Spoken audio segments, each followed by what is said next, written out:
Welcome to this tutorial. I'm glad you're joining me. In this tutorial, we're going to learn how to fade a light emitting diode. So instead of just blinking it on and off, it's going to fade in and fade out, fade on and fade off, over and over and over. It looks really cool. Now, okay, I know that sounds pretty simple, but let me tell you what, you're going to learn a lot of stuff in this tutorial. First thing, you're going to learn analog write. That's going to show you how to manipulate your digital pins so that you can get output that you might typically think of as analog. And also we're going to learn about the if statement, which allows us to control when things happen. It's extremely powerful, and it's really bread and butter of all programming languages. So lots of stuff to cover. Let's go ahead and dive in. All you need for this tutorial is an Arduino board. I use an Arduino Uno, but you can use any Arduino clone or derivative that you like. However, I do recommend actually sticking with the Arduino brand for these tutorials, that we know we're on the same page. You're also going to need a 220 ohm resistor. That's going to be red, red, brown on the markings. You'll need a light emitting diode, doesn't matter what color. And then to attach the two together, you're going to need either a solderless breadboard or you're going to need a little alligator clip. Now to set up the circuit, all you have to do is take either end of your resistor and put it into pin 9 on your Arduino board. And then take the short end of your LED, the short leg there, that's the cathode, and put it into ground. And then connect the remaining two legs with that alligator clip, or conversely you could put them into a solderless breadboard. And then you can go ahead and plug your Arduino in. So go ahead and open up your Arduino IDE, and go to File, Examples, Basics, Fade. Alright, let's start taking a look at this sketch. Alright, so there's a couple big blocks of code. The first big block of code that I want to look at are the comments. Now it names what this function does. It talks about how to set up the circuit, and then it lets us know that the code is in the public domain so we can use it how we want. So there's the comments. Again, highly recommend reading the comments every time you're jumping into a new sketch. So the next block of code we come down to is where we declare and initialize variables. We've got 3 variables here. Alright, so we're moving up to more complicated programs. Usually there's just 1 or 2. Now we've got 3. Now they are all integers, which, those integers are pretty straightforward, so that keeps it nice. And they've got names that are very descriptive, which is an awesome thing. It makes me love them. So the first one is LED. It's equal to 9. So, well, what do we think that is? Well, guess what? It's the LED that we just hooked into pin 9. So we're referencing the pin number that we have our LED in. The next one is brightness. We've got set equal to 0, and notice how the comments on the side say this is how bright the LED is. So brightness is going to track for us the relative value of the brightness of the LED. And then the last variable is fade amount. That is set equal to 5. And again, if we read the comments there, it says how many points to fade the LED by. So fade amount is basically going to adjust the rate at which the LED fades on and off. So there is that block of code. So let's move on to the next block of code. That's void setup. So setup, again, it only runs once. It's used to set up the sketch. And if we look inside here, there's only one statement, and it's our old friend pin mode. Alright, so if you recall, pin mode takes 2 arguments. It wants to know a pin number, and then it wants to know what the mode of the pin is going to be, either input or output. This should be familiar to you. We haven't used it in a couple tutorials recently, but so just again, a quick reminder, it takes 2 variables. It takes 2 arguments. The first argument is what pin number. Here we've got LED, so that's pin 9, where our LED is attached to our Arduino board. And then the second argument is the mode. Do you want it to be an input or an output? Well, we are illuminating an LED. We want to apply voltage to this pin, so we want that pin to be an output. Alright, and that's all that goes on in setup. So before we jump into the loop function, let's go ahead and talk about the analog write function. Alright, so analog write is something you'll be using a lot, so it's important to get to understand. So first off, analog write has nothing to do with the analog pins on the Arduino. That was a little confusing for me at first. I thought, that's how you would write to pin your analog pins. But analog write, really what it does is it's used to invoke pulse width modulation. Okay, so pulse width modulation, which we'll talk about momentarily, basically allows you to adjust the power output of one of your digital pins. So you can use analog write on pins 3, 5, 6, 10, and 11 on most Arduino boards. And again, the board is marked on the digital pin that it can be used at. It takes two arguments. First, it takes the pin number. So that's the first argument you pass. So any one of those numbers that we just talked about. And then the next thing it takes is the value. So, well, what is this value? Well, this value is either 0 or it's 255 or it's somewhere there in between. And it is representative of the amount of voltage that's going to be output at that pin. So if you write 0, then ground voltage is going to be at that pin. And if you write 255, 5 volts is going to be written at that pin. And if you write anywhere in between there, then the amount of power output is going to be adjusted. Now, I use these words loosely because actually what we're doing is we're changing the duty cycle at that pin. So let's go ahead. I've got a schematic here. We'll pull this up and talk about duty cycle and pulse width modulation. So what is pulse width modulation? Well, all we do is we adjust the amount of time that 5 volts is being applied at the pin. So we're either going to have 5 volts or 0 volts, but we're going to adjust the frequency at which that voltage is applied. So let's look at this first graph up at the very top. You see we got 3 different graphs here. So the red line represents the timing, okay? And for now, just consider this arbitrary timing, okay? And the black line represents the voltage. So it's a voltage step that's being applied at the pin. So it's either 5 volts or 0 volts. There's no 3.3 volts being applied. Again, it's either 0 or it's 5. So it's going to step from 0 up to 5 and then 5 down to 0. Now, if you notice the first one, in a given time section, there's only 5 volts being applied 25% of the time. So that would be a 25% duty cycle.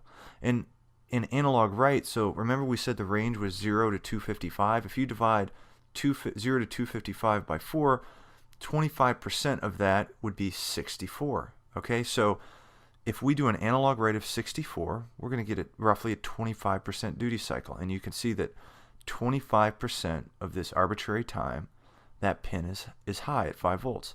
Now, what if we did an analog rate at 127? So now we look down at that next graph there. So we can see 50% of the time, 5 volts is going to be applied at the pin. The other 50% of the time, it's going to be 0.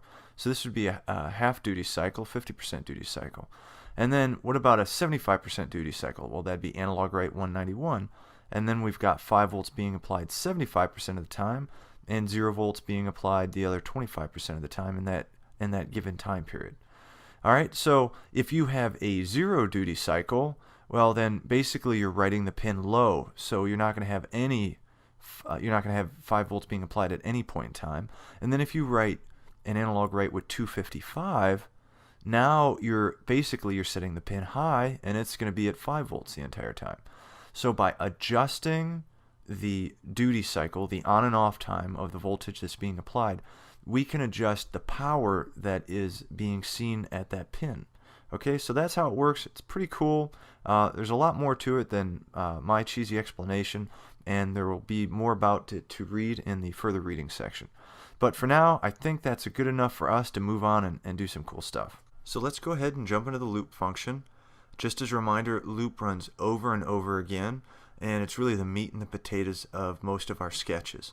So the first statement that we come to is our new friend, the analog write function. And here we pass it 2 arguments. We pass it LED, which is pin number 9, and we also pass it the brightness variable, which we set as 0.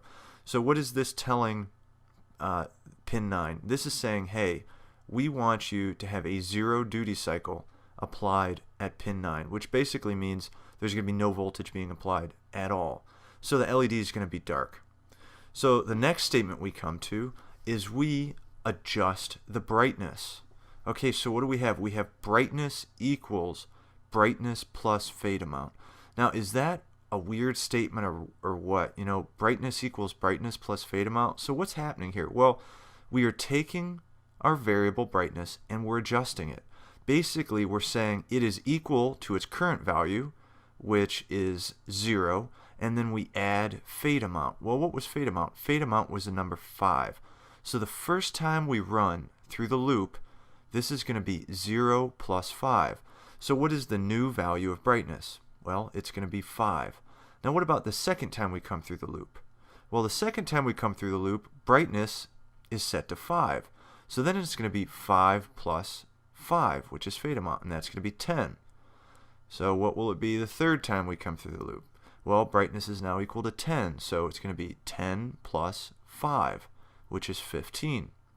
And then the next time through the loop, 15 plus 5, 20. 20 plus 5. You kind of get the gist here. All right, so that is how we are going to increase the brightness in a slow fashion with our LED at pin 9. We're going to slowly add to that fade amount. Okay, so we're just basically going to fade in from 0 all the way up to 255, which is the 100% duty cycle at our analog write. What happens when we get to 255? Because if we keep writing past 255, like we talked about before, analog write, the argument you can pass is from 0 to 255. So what happens at 255? Well, the short answer is we don't want to know, because we want to send analog write the correct numbers. We don't want to go outside of the range, because we could get an error, or it could just do something funky and we don't have any idea what it would do. So what are we going to do to stop this?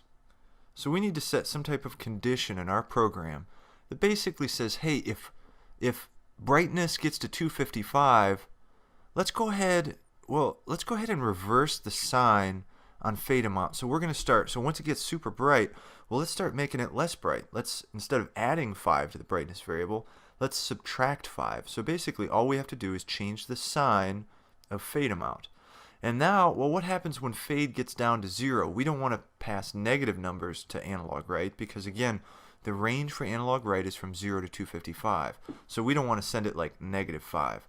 So we'd have to set another condition that says when brightness is equal to 0, go ahead and start adding 5 again.